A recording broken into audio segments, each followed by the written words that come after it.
Perfect. All right. Well, thanks everybody for joining. Today, we're going to do a panel conversation with a couple of our very successful team leads that we work with at Radius. So to start, I'm Jessica Lawrence. I have been at Radius for just over a year, and I love talking to agents about building businesses and being more operationally efficient and helping you grow and scale. Christy is here also from Radius. She's our manager of agent success, and said many of you are interested in how to and when to build a team. So we got this panel together, and hopefully you guys can get some good nuggets from our experts here today. Let's do some intros. First, Roots. Shannon, we got Shannon from Roots here. She'll be representing. Can you tell us when you started building Roots, where you're located, and how many agents you guys have? Yeah, so Oliver came here too. So him and I were the founders of Roots. So him and I were on a team before. So we've been in real estate a while. Actually, we're still pretty young in the business, but always on teams and wanted to do something different. So we paired up, made sure our vision aligned. So about 3 years ago, we went and had sushi and came up with a plan to build our dream team. The first vision was like, first of all, like we knew our separations of like who needs to do what to grow the team and a combined effort of it. And who else we need in our world. So Greg Pearsall's not on this call. So there's 3 of us, 3 partners in Roots Real Estate Group. And we're fairly new. So we're 3 years new, but we hired our first agent in a month. Originally, we were just going to be the 2 of us for a couple years, but right away we started growing, and we kind of had we built it very much so when we came together. I was like, let's do this from an operational lens. Let's make our foundations really good. And right now we have 11 partners in our Sacramento area, and then we have 2 in Florida. So we expanded to Florida, and that's doing really well. As well. So that's Roots Florida. When did you guys launch Florida? 2 months ago. Nice. Congrats. Mm-hmm. Thanks for the intro. Naz, do you want to go next? Naz from One Vision, where you're located, how many agents when you started? Absolutely. So we are in Orange County, California, in the city of Orange. A little bit of a background on me. I started in real estate in 2008. Sorry, my daughter's here too, so you might hear her. Okay. In 2008, when the market was like crashing. So I did real estate, went to law school, and then, something always dragged me back to leadership. So I became the team leader at a KW in Orange County as well. Then I went to Hollywood Hills and became the team leader there, managing about 400 agents. And then we decided to launch this in 2022. So, but really, like, and truly, we launched the office October of 23. And right now we have almost 70 agents, about 68 agents right now. It's bananas. Very cool. Yeah. Thank you. James, you want to talk about Rise Group? Absolutely. In order for me to do this the proper way, I have to first glorify my Lord and Savior, Jesus Christ. All these gifts, everything that I've been given has been given through him. So I have to just get that out the way now. But starting now that I'm done with that, I have to say that I started in this business in 2015. I was a solo agent for a while. And I had aspirations of growing into a team, but I've never done any work in like the corporate world or corporate America or anything like that. So managing a team was really scary for me. I knew how to do real estate, but managing other people just was something that was foreign to me. And I was put together with my business partner, Chris Strange, through some mutual friends that we had that had a vision to start a company that had an umbrella of real estate, mortgage, insurance, everything real estate, called Rise Group. And so they brought us together when we were getting pitched Radius as a brokerage. And he had come from Compass. He managed a pretty large team at Compass. Him and his business partner ended up not working out. And so he was kind of looking for the next change of his life. He had a background of buying internet lead generations through buying leads. I had a background in social media. He had managed people before. And so it kind of just made sense. So we decided to partner up. which birthed the Rise Group, and it started as something that was real estate, insurance, and also mortgage. We quickly found out that it wasn't working very well that way. We had other business partners. There was too many spoons in the pot, too many chefs in the kitchen. And so we decided to change things up. We separated the real estate and the mortgage business. We did away with insurance, which actually they couldn't have anymore because of the mortgage business that they started, which kind of birthed just Rise Group Real Estate. So we're in our 4th year as of January this year. We've had ebbs and flows of different waves of agents and teams. We've gone up to 30 or 40. We've gone down to like 5 or 6 a few times. And now we're sitting around 30 agents. And we're looking to grow more and obviously get the agents that we have in place now more productive. So Awesome. Where are you guys located? we're located in the East Bay of the San Francisco Bay Area. So we have a location here in Walnut Creek, California. Awesome. All 3 of you have offices, which is not something we're specifically going to dive into, but definitely helps when you're growing a team to have an office space to attract people. Well, what I will say alongside that is that we started in Pittsburgh, California. We had a beautiful office there. Wasn't an ideal location for us, though, in terms of recruiting and everything. So our goal was always to be in Walnut Creek. It's more of a hub to the East Bay, definitely a more of a robust area. So we finally made that move about a year ago, a little over a year ago. And so now we have a beautiful office here. It's smaller, but it's in a great location. It is for sure. Awesome. So what we're going to cover today is first, how do you know you're ready to build a team? Like where do you start? Like how, you want to, but how do you know you're ready for it? So we'll start with that. And then let's say you are ready. What steps do you have to take? So we'll go through some of the foundational things you need to have in place before you can start growing your team effectively. We'll talk about how do you recruit? How do you address comp plans for your agents? And if we've got time, we'll talk a little bit about onboarding and retention as well. So this will be pretty conversational. I'm going to plug some of the panelists to talk about their experiences and their opinions about building a team, but please feel free to drop some questions in the chat and we'll leave time for Q&A at the end to make sure you guys can ask them your questions directly. We want you to get as much out of this as you can. So let's start with, how do you know you're ready to build a team? Shannon, what do you think is important to decide if you as a top producing agent are ready to become a team leader? I think one of the things that you realize is that you've hit your ceiling.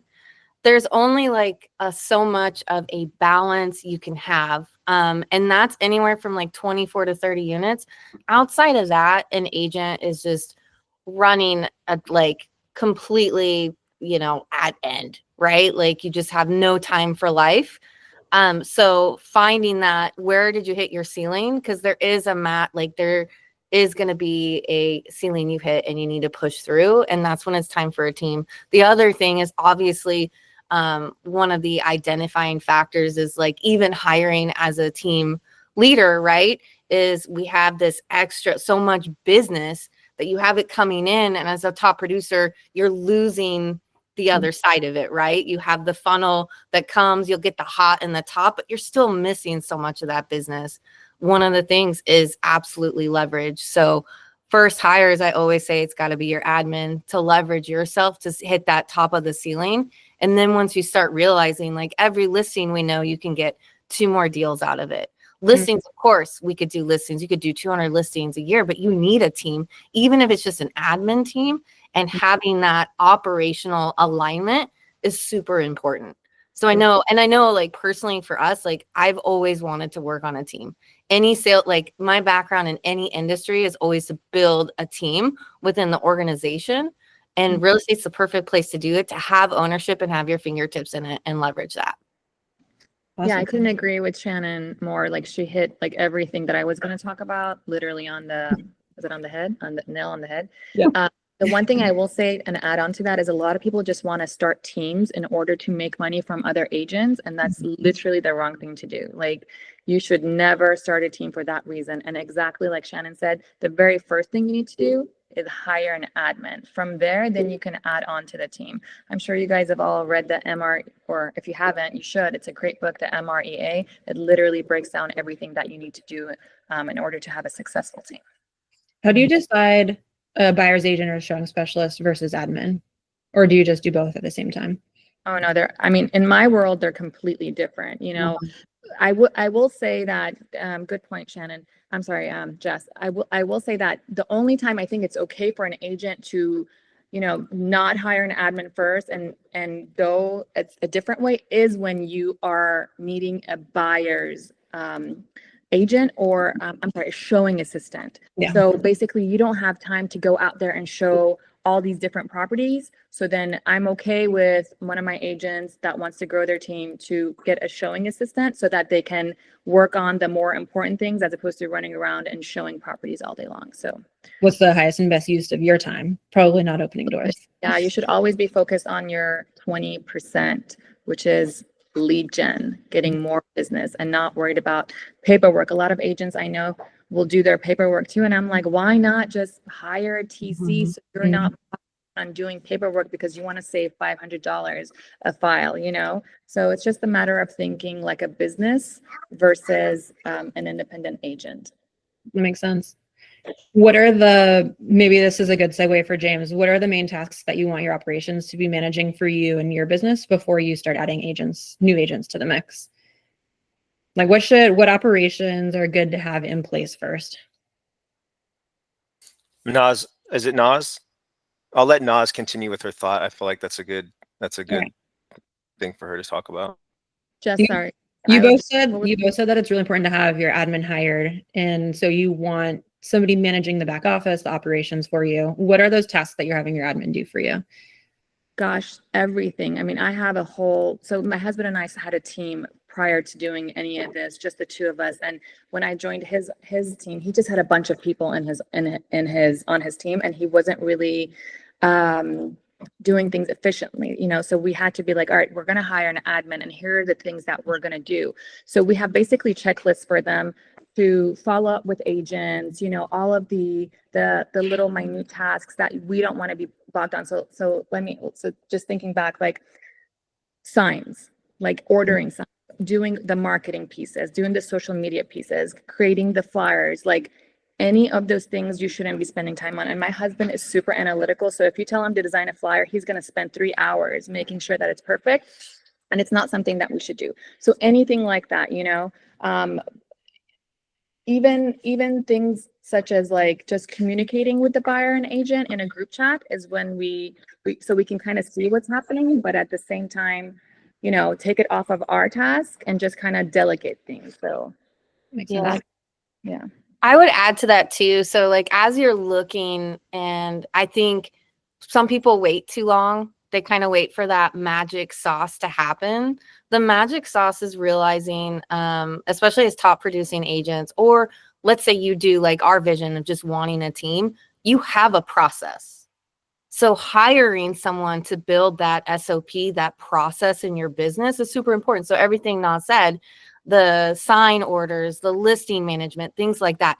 Even if you're at a point where you have a showing assistant, that showing assistant for me is going to have some operational background. I use the DISC profile in any way we partner with people, whether it's admin or not. I make sure they have these system qualities that they can actually build up the processes to get it out of your head. That's going to be your biggest like Achilles heel, is getting everything you're running your business on out on paper. So you need someone to bring that out in you or build up the process, because now you have systems and you're no longer the system. Right. And You've got sky's agents representing your brand and representing how you do business. You want to make sure that they're treating clients the same way that you would and covering the same steps. Makes perfect sense. James, you guys read a book called Traction. How did that influence how you guys set up your business for success? Yeah. We became really good at trial and error. And I can relate to maybe Naz's husband, where we just, started building and had a bunch of people on our team. We weren't organized, and we needed some organization. What I found is that when it comes to building a business or a team, it's having a good idea isn't what makes you a good team leader, and being the smartest person also isn't what makes you a good team leader. It's about risk, taking the risk, being willing to build the thing that people can use. And so we found out really quickly that it wasn't just about, having a cool, group name and having really cool colors and calling it a thing. We needed some structure and some processes in order to build. And so we did Tom Ferry coaching for a while, and we no longer do Tom Ferry coaching, but mostly because it just was for a season. But one of the main things that we got out of coaching was we read this book called Traction that I would definitely suggest that anyone that's aspiring to start a team or a business would read. And it just helps you, like, I think what Shannon just said is like putting those things onto paper.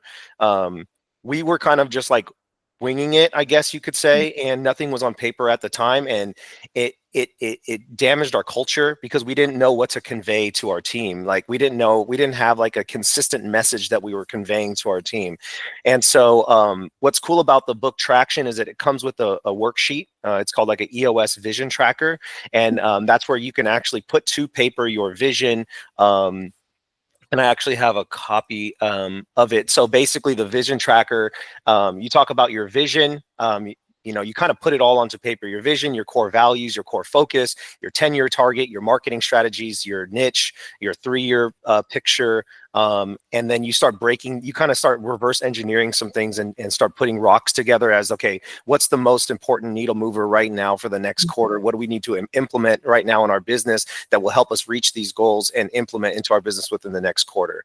So once we started doing that, dividing and conquering, putting people in the right seats. So, hey, you, Chris, you are really good at this. This is what you like to do. You focus on that. This is what I like to do. This is what I'll focus on. This is what we both suck at, what we need to go find. Right. And so we figured that out once we were able to kind of sit down, take the time, put it all on paper, and then we were able to go find those people that we needed those seats filled with. So that's awesome. Yeah. Thank you. A lot of agents that want to build a team ask us and ask themselves, like, why would an agent want to join my team?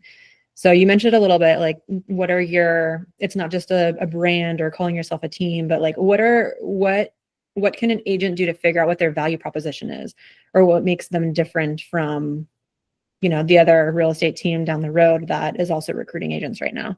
Why would agents pick you? Shannon, any advice on defining your value proposition?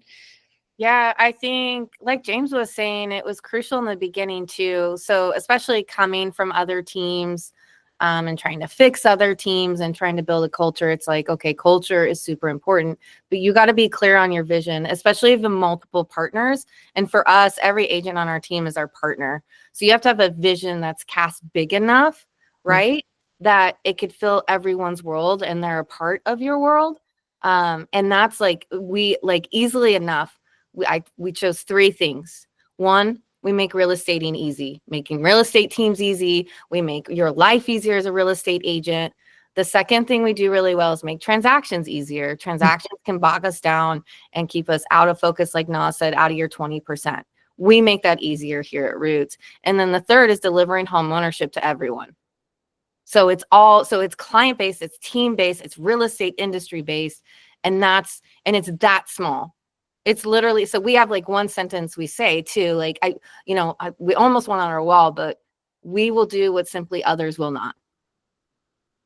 Right. And go ahead. Sorry. One thing I liked about Roots, when we were talking about how you bring on agents and why they're attracted to Roots, because you guys don't give them leads. You don't do marketing for them, but you teach them how to build their own business and be like individual successful agents. Right.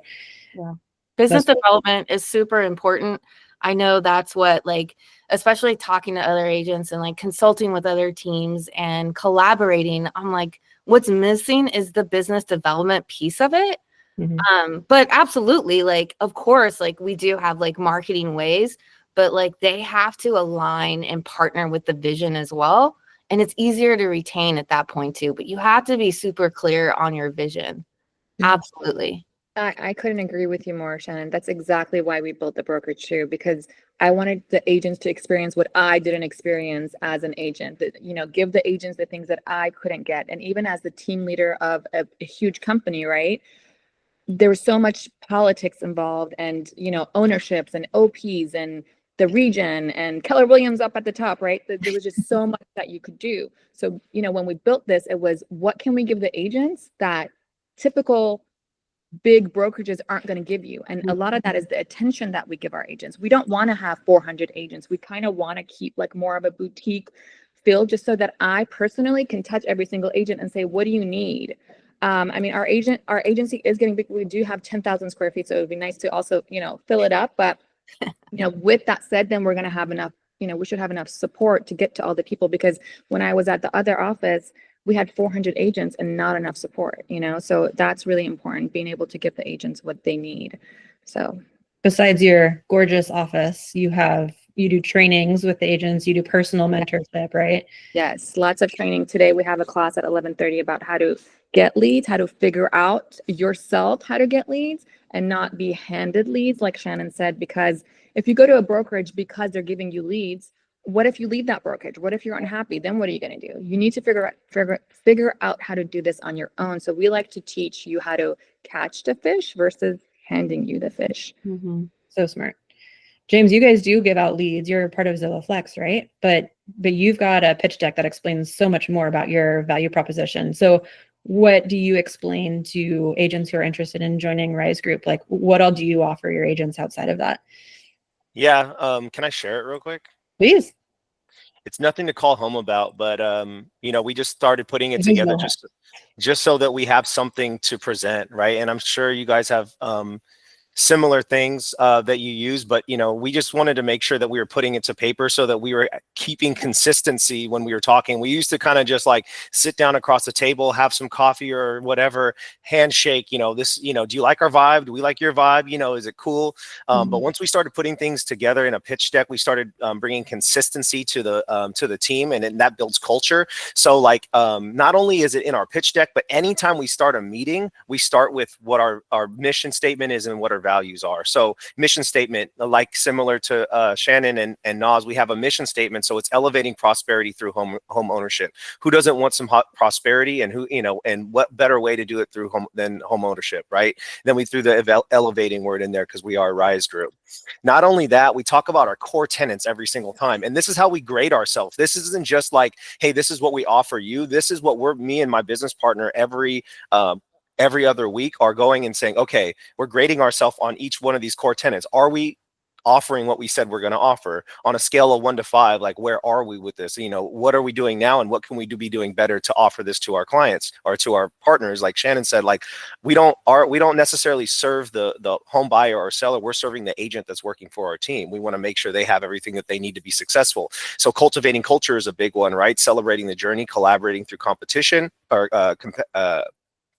competition, yeah, and then empowering agents, so providing robust support systems for agent success and striving for excellence in every transaction, fueling growth, providing leads to keep you active in closing, training on scripts, scenarios, and negotiation, and then of course amplifying brand, making sure that we're actively participating in the communities around us, and then drawing top tier talent. So this is something that we start every meeting with, so that they understand what we're offering. So now they can't go ahead and say like, hey, I don't know why, you know, I'm sharing a piece of my compensation with you guys. They know it because it's right here every single time we talk. Not only that, we're grading ourselves on this as well, so that we're making sure that we are delivering to our agents what we said we were. That's awesome. I know that Roots is a big fan of the agent competitions as well within the office. And then you talk about your systems that you provide your agents as well. I mean, they're going to have some kind of tech with you guys. Right. So I'll just quickly go through that real quick. So in our pitch deck, we also have, and this is like a work in progress. It's not perfect. We've just been kind of building it as we go, but we talk about Radius, and then we talk about our technology suite. So like being very clear as to like what we're using in terms of technology and how we're maybe the same or different from other companies that they are talking to. So other brokers that they're talking to, like they'll know clearly what we represent, so they can make an educated decision on where they want to hang their hat. We use all the top real estate tech that's in and we're constantly adding to this suite of tech, so exactly what we're going to be using.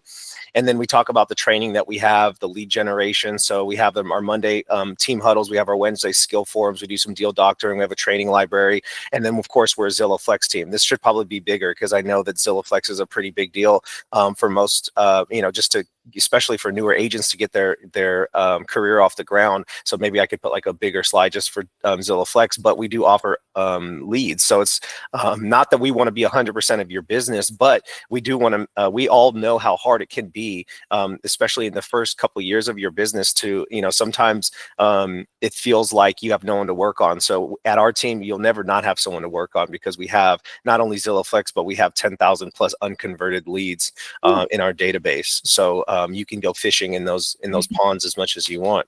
And then of course we talk about our in-house resources. So we have not only transaction coordination, but we have listing coordination. What this does is better time management. I think Naz talked about that earlier, reducing errors, and then increases productivity and organization, and it also improves the client experience. So and then we're able to kind of control our quality as well, because we have a listing coordinator and a transaction coordinator in-house. So all you have to do is go show up with your pretty face, get the deal signed, give it to, and even before that, our listing coordinator is helping you put together the presentation, so that even if it doesn't matter if you're a newer agent or you're a more experienced agent, you're showing up looking professional with a presentation on high note. It looks good, it's clean, and it's put together, and you guys are working together with the listing coordinator. Then of course we have our media team in-house as well that's doing consistency with our branding and quality. So yeah. I feel like it'd be hard to forget what I'm giving you if you're reminding them all the time about all that. Right. So maybe for Shannon, how do you decide what profile of agent to be recruiting for? Like, do you want brand new agents? Do you want people that are a little bit more established? Are you looking for a blend, some newer, some more established? Yeah, this is important to think, especially considering building a team, because once you're faced with it, it's like, okay, how much can you? So one, do you have the processes? And like I said, I truly believe your first hire should be an admin hire, even if it's a showing assistant that's more operational too. Even part-time will be helpful. I know personally too. So recruiting is, the industry's changed. 75% of our friends last year in our industry didn't sell one home. At Roots, we believe, you should be a minimum of one closing a month, and our systems and processes can do it. So you have to know and understand your business and your systems to actually help recruit and retain. So for us, like I know for me, it's personally attracting agents, and it's not just new agents. So for me personally, like in our team, our onboarding process is amazing. If I'm a brand new agent, I can go in there and I can rock it and have my first sale. I believe in it so much. Your first 90 days, you'll have either a pending, a signed listing, or you're showing a buyer a property. But you have to run the system at a 90% level. And that's an accountability thing. So when you're doing that, it starts as simple for me as like a coffee. Do I like you? It's a date, right? Do we like each other enough to move to the next level? Like, are we boyfriend and girlfriend? And that's where we bring in our opportunity model and show, but it's actually aligned with what that person across the table. I want to sit next to the entrepreneurs. I want it. There is a certain person we attract that wants to hit the highest level they can. And like, you have to be kind of connected in a way to see, is this emerging talent? Is this talent? Is it an agent that hit that ceiling that wants to build a team? Because even at our team, you can build a team within our team. We believe that actually our expansion model is just a team building itself using our systems. So we're looking for that high caliber person. And it's super important to kind of go through and understand this person sitting across from me. Do their dreams, their goals, their vision, is it big enough to fit into my role? Can I support that? Because when things get rough in like 6 months or whatever, when the market changes and you're having to sit in front of them and say, by the way, I got to ask you to do things you've never done before. We're going to have to add another lead gen source. We're going to have to get on the phone, right? We got to change your business model. We're not doing anything. You want to make sure you understand them as a person. So for us, like Naza said, like it's good to kind of keep it a core that you can touch all of these agents.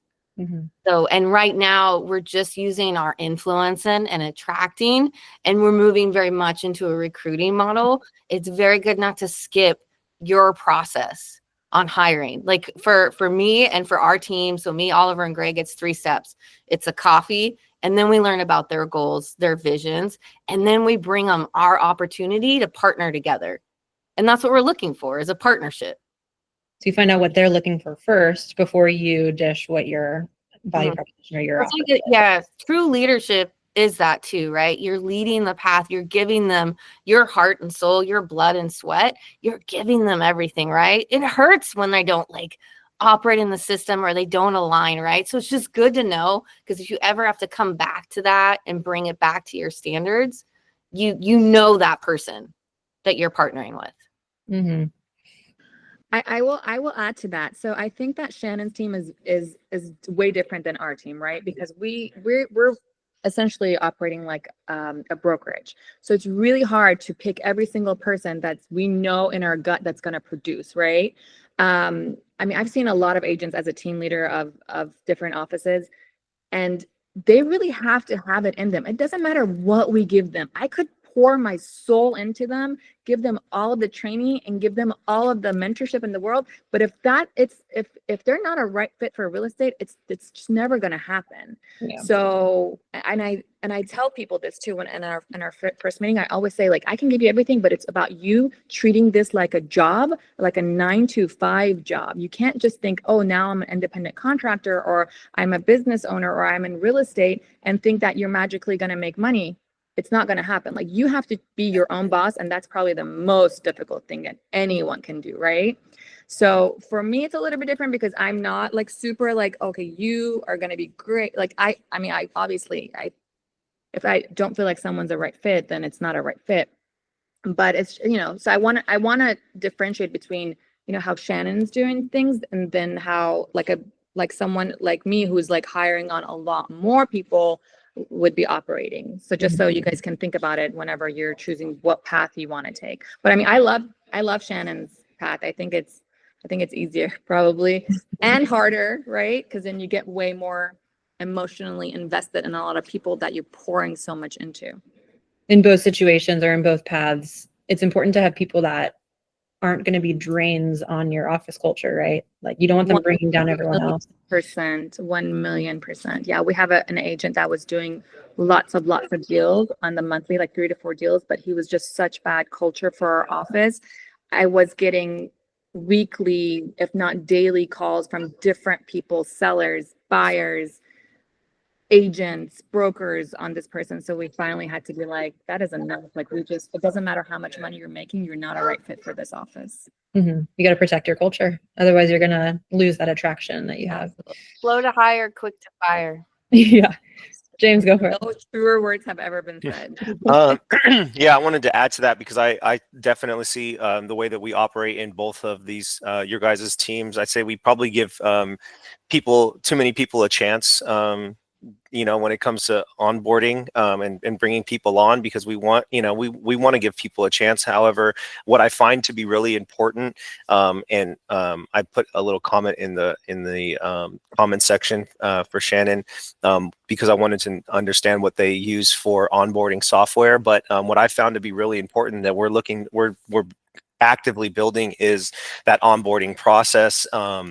And over and above just, giving them their email and stuff like that, but also setting specific goals for them to hit within the first month. And if they're not willing to hit it within the first month, that's a pretty easy way to say, hey, look, I don't know if real estate is for you, or in the first 2 months or whatever, right? I know a software that we are currently looking at that we're bringing on is called Agently, I think it's called.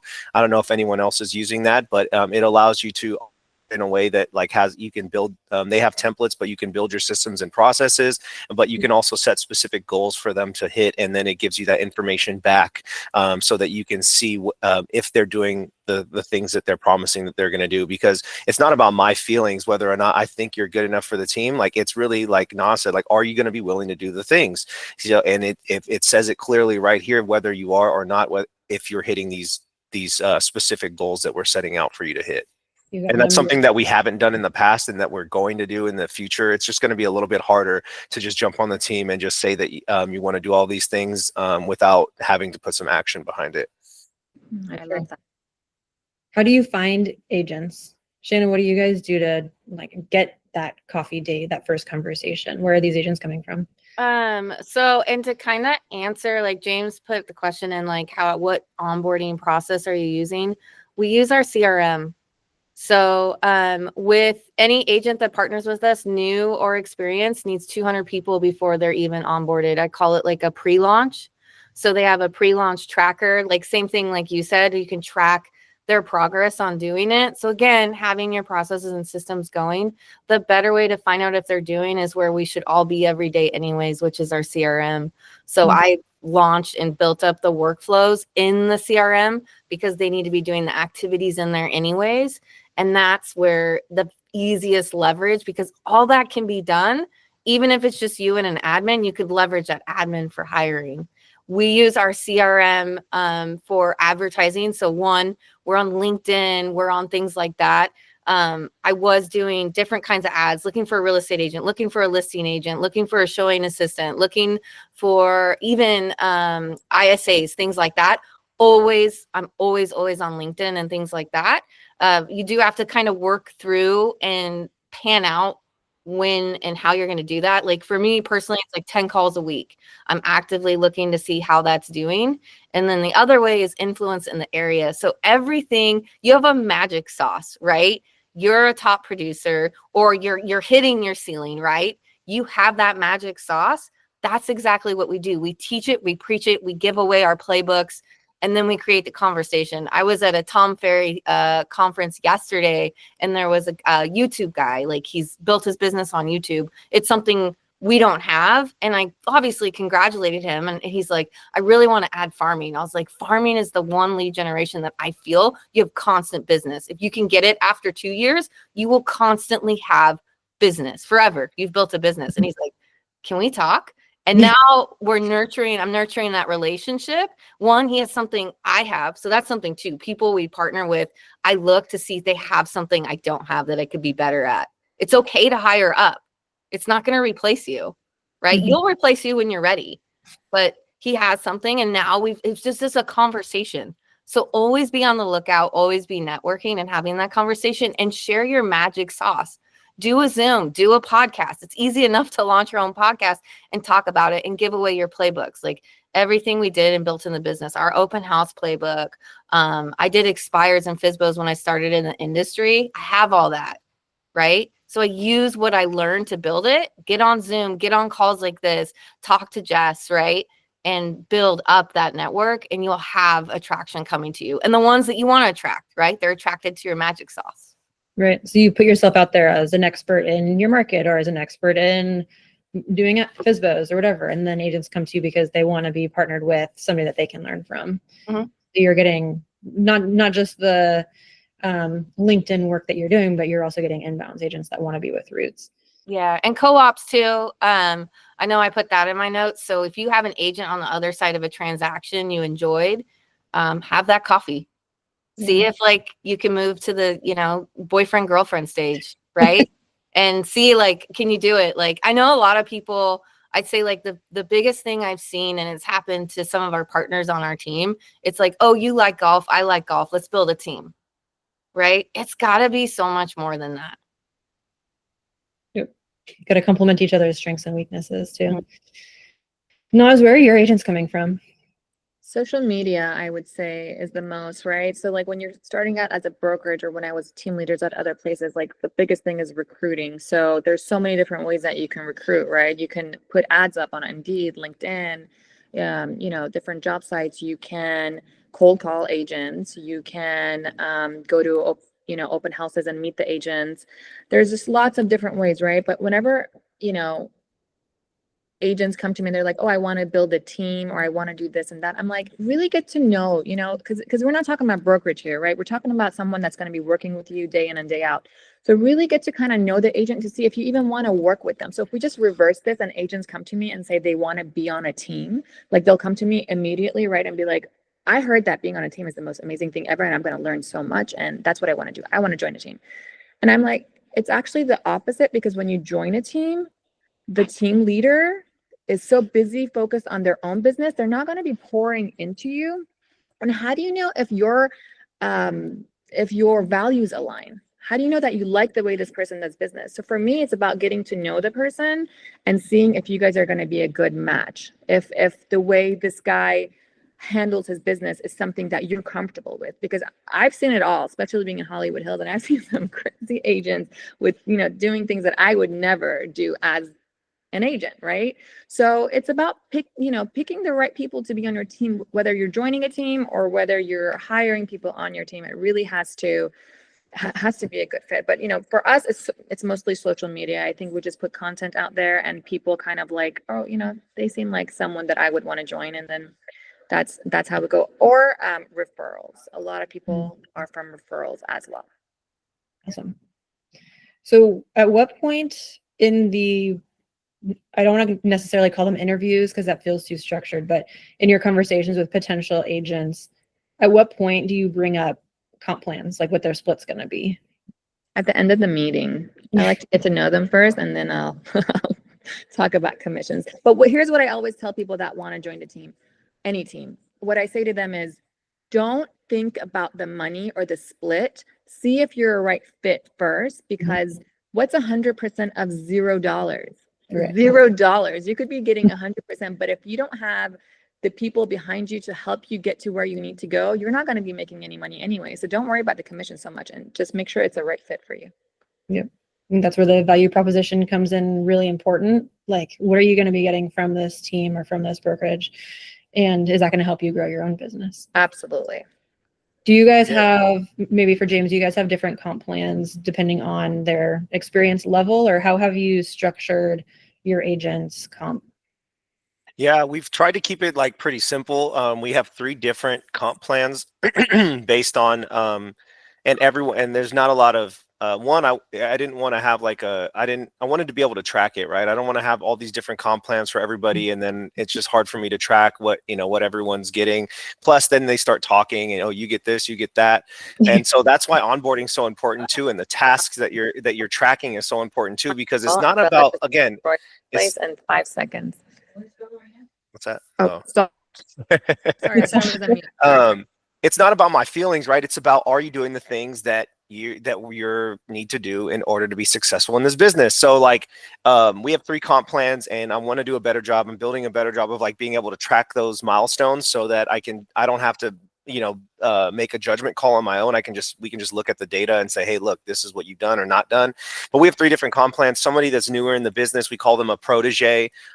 We have a split for their personal deals. So if you bring in, and we're probably too fair, but we have a split for personal deals. So if you bring in somebody from your sphere, you'll get anywhere between 50 and 75% as a protege. However, if we're giving you a lead, you're going to get 30% of that deal. This is someone that's brand new to the business, that doesn't know anything, that we're hand holding through the process. And we understand that there's a lot of time and effort that we have to give to that person. Once you've graduated out of the protege position, you become an agent, like a solo agent, right? Now you're on an 80% split. Nice. And 80-20 split. And that's somebody that is more, that's somebody that doesn't need as much handholding, somebody that can operate on their own. They're still using our system and processes. We'll still answer questions for them, but we're not having to handhold them. They're pretty much on autopilot. We also, but at the same time, any referral fees from Zillow or any other referral lead source, they have to pay that out of their 80%. So we get 20% no matter what. And do you guys have a cap? no. And then And then we have a team leader position where you go up to 90%. Same deal. Everything comes out. Any referral fee comes out of your split, but you get 90%. And a team lead is just somebody that has at least one other agent on their team. And it doesn't change. It just stays the same for everybody that way. Because we've had problems in the past. People talking, oh, you get this, you get that. Then they form a union, and it gets ugly. So Yes, yeah. Yeah. Shannon, when do you guys talk about comp in your courting process? I always address it. It comes up. Sometimes it doesn't come up at all. So it's when closing, like Nas does. So, but I present the partnership, and for us, like we're 50-50 partners. Even us as owners in the business, we're 50-50. So, and I've run different teams with different models, like James. And it's good, like, to simplify it as much. So that's, again, having your value. And it doesn't, there's obviously legacy things and partnership things you can work out. We found the most profitable way to build this business is that 50-50 partnership. So when it comes up, I address it just kind of like she said, like, I will say, like, that 100% of nothing is nothing. But when it comes to like the value, it doesn't come up until the end. So now I'm going to go over our comp, like the biggest question you have. Of course, always address it. That's a great question. You want to know how much money you're going to make. Let me find out more about your goals. How much money do you need to make? Have you, what does that look like in transactions? And then I show them how they could do it in our team structure and our partnership, our comp model, what they could do. So they understand it, they can see it, it's there in front of them. This is what you need to do. By the way, we're giving you more time. We have all the systems. You have everything you have. So they get our whole marketing package. They get the things that agents worry about: business cards, marketing, social media manager. We have 4 admins. 3 of those are VAs, and they get that at their disposal. So they already have a business they just walk into as a partner. So it helps make that conversation a little bit easier. It's okay for them to ask. Just make sure as you're building out your organization chart, maybe that's one of the first things after finding your value and your magic sauce. Build out that organization. What does this company look like 5 years, 10 years, 20 years from now? And you can work on that comp structure within, because then you'll know it'll be embedded in as you build it. I like your advice of when they ask the question, turning it around on them and asking them what their goals are, and then personalizing the conversation for them. Oliver, what's up? You raised your hand. Now you got to figure out how to unmute yourself. Unmute. Yeah. No, something just to add, just James, because I love that you put together a great kind of opportunity guide, and that's something that we've built very well as our opportunity guide. I just onboarded Florida about 2 months ago. When I went through that kind of career visioning and then our opportunity model with them of our opportunity guide, there was no question about it. Like at the end of the presentation, so we're 50-50, right? Like we presented our value so well, and here's what we're going to provide for you, and here's everything I promise you, that I found with a very well put together opportunity guide or slideshow that the question doesn't come up, or when it does come up, like, oh yeah, we're 50-50, right? Like you're giving me way too much for us not to be 50-50. So have a really cool deck. Would love to share for the team leaders on here, Jess. If we ever want to get that, we're happy to share kind of our opportunity guide with you. Because like I said, we have found that conversation doesn't come up very often, because by the time you get to it, like it's already very clear, like, man, you're providing so much to us. So they for our team leader, sign agreements too. So everybody knows, it doesn't like 3 months in the first deal. They're like, wait, what? So they know, just so you know, like you all have a team agreement, and that's important in all of this too. You'll want it, and Jess can help with that, but you'll want a team agreement with your partners. for sure. The thing too, it's similar to a buyer's consultation or a listing presentation, right? Like if you come with something that is impressive, it looks good, it's clean, the chances of somebody talking to or haggling you about it at the end is low. And that's why I think some of our clients try to get away from the buyer consultation and listing presentation, and they just go straight to compensation, because they know if you present something nice to them, they're gonna have a harder time negotiating that price.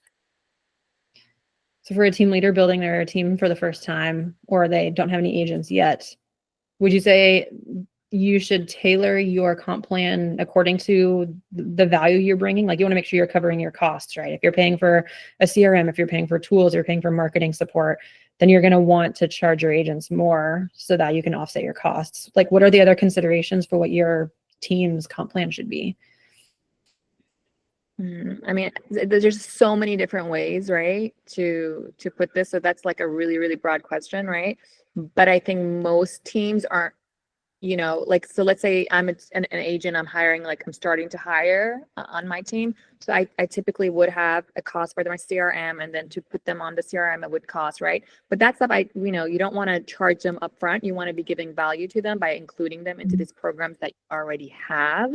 But, I would just, on the back end of things with the commission, I would adjust my commission. But I mean, to say like, oh, it should be 50% or 40%, I think it just depends on what you're giving them.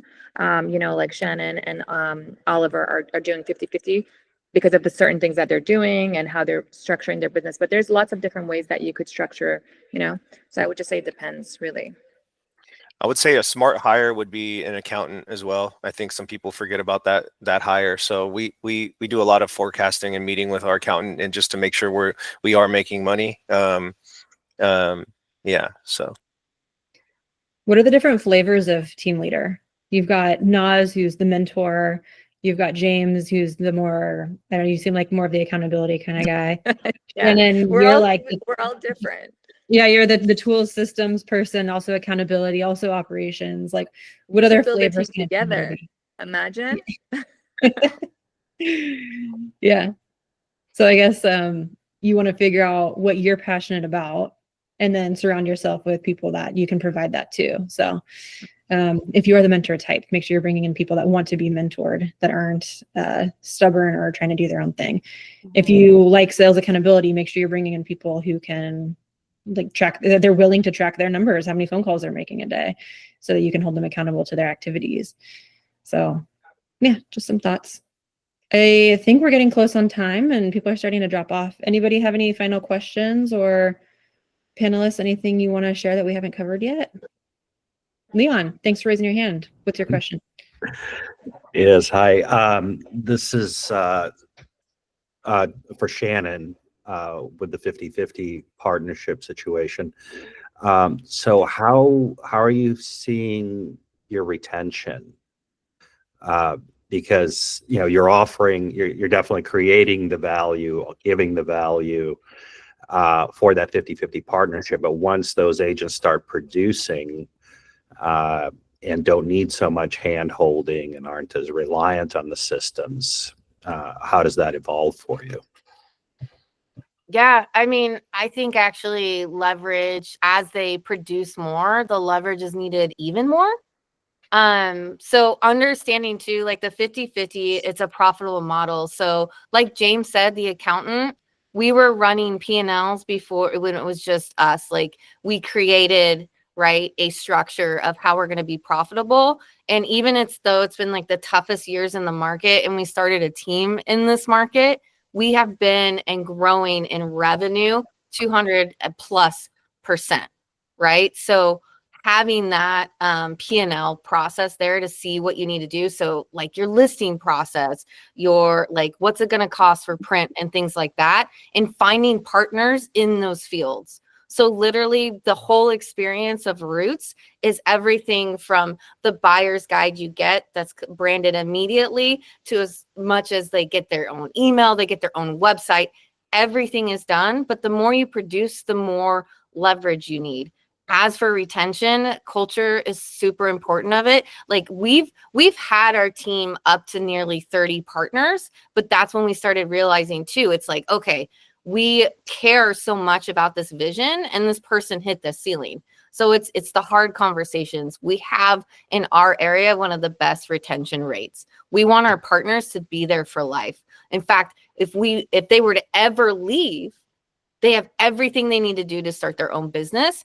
But why would you take on all the costs? Like if I break down how much money I'm spending every year, it's intimidating.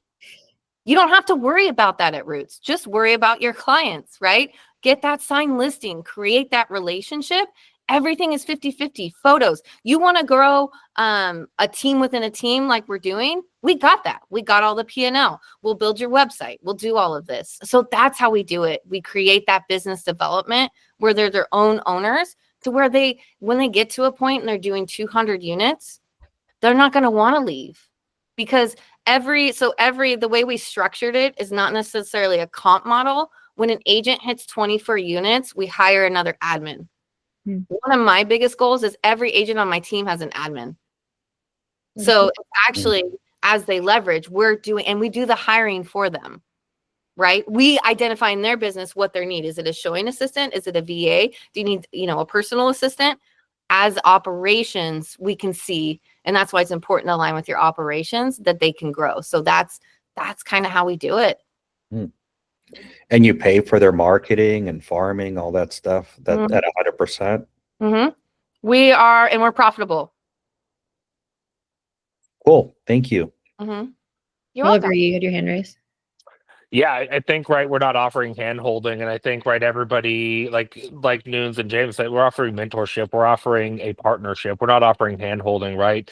Something that when you hit 24 units on our team, we have a 401k plan, we have medical benefits, we have dental, we have everything, right? And those are all available to our agents. But we're teaching people how to build a business. Shannon built out a really cool one sheet, the cost of doing this on your own. So we did 54 events last year alone, on top of marketing, on top of everything else. It'd be about $300,000 for an individual agent to do what we do, right? So it's showing them that this is the value. You're getting more. Like, I don't even think we offer hand holding, right? Like, we offer, we're helping you build your business. We're not helping you walk through the deals. We're making sure you know how to do it and you have the tools to do it. I think that's how you show your value, right? Makes sense. Any other final questions or thoughts? Cool. What onboarding do you James? I'm just saying I'm for sale, if anyone wants to entice me. Well, don't thank have you an everybody for joining. Thank you, Shannon, Naz, and James, for all of your insight and contributions, and Oliver as well. I learned a lot. I hope this group did. And yeah, you guys are amazing. Thank you for being masters at what you do and having great teams. And if any agents want to join their team, let me know. I'll hook you up. Yeah, Thanks, and you I'd love guys. to do a This is master great. with you guys, Yeah. to build on our team. I think that'd be great. Yeah, absolutely. I love it. I learned some stuff today too, so Hope you guys have a great rest of your We day. should just swap Guys, seats. you You come can- run our business for a week, and then I'll come run your business for a week and see how it best way goes. to learn. I So like it. let's do I love it. it. All right, Thanks, guys. guys. Have a Have a good one. Thanks, everyone. Bye. Bye.